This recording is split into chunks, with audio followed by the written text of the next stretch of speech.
Roma pasal 5 ayat 1 sampai 4.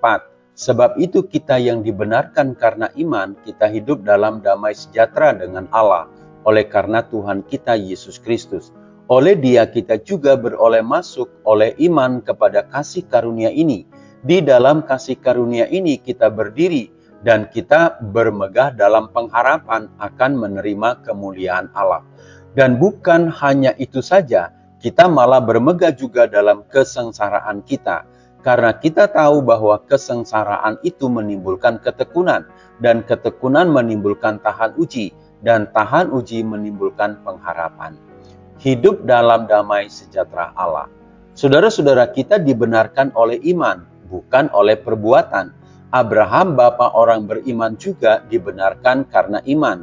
Orang yang dibenarkan akan hidup dalam damai sejahtera dengan Allah, karena persekutuan yang erat dengan Yesus Kristus dalam hidupnya. Persekutuan atau penyatuan dengan Kristus yang membuat damai sejahtera itu tidak akan pernah hilang. Firman Tuhan katakan dalam Roma 8:35, siapakah yang akan memisahkan kita dari kasih Kristus? Penindasan atau kesesakan, atau penganiayaan, atau kelaparan, atau ketelanjangan, atau bahaya, atau pedang? Tentu jawaban dari pertanyaan itu adalah tidak ada. Inilah damai sejahtera yang sejati yang dimiliki orang yang dibenarkan oleh iman dalam Kristus Yesus.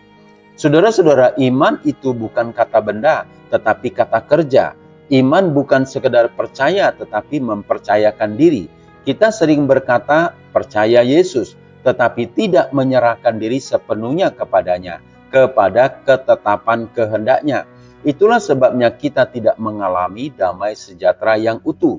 Ketika kita menyerahkan diri dan taat kepada firman-Nya, maka iman kita menjadi bertumbuh dewasa, kuat dalam iman, sehingga mencapai level bermegah dalam kesengsaraan, tetap dalam pengharapan, tekun dalam ujian, sehingga benar-benar teruji. Saudara-saudara, kita sedang berada di masa penantian kedatangan Kristus yang kedua, second coming.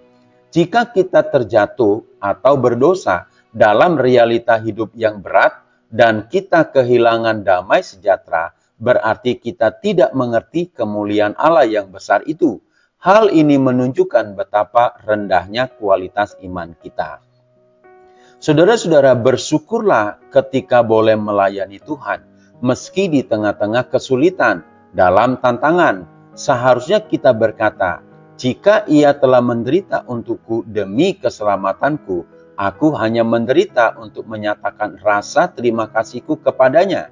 Iman sejati menuntun kepada ketekunan dalam ujian, sehingga setia sampai akhir.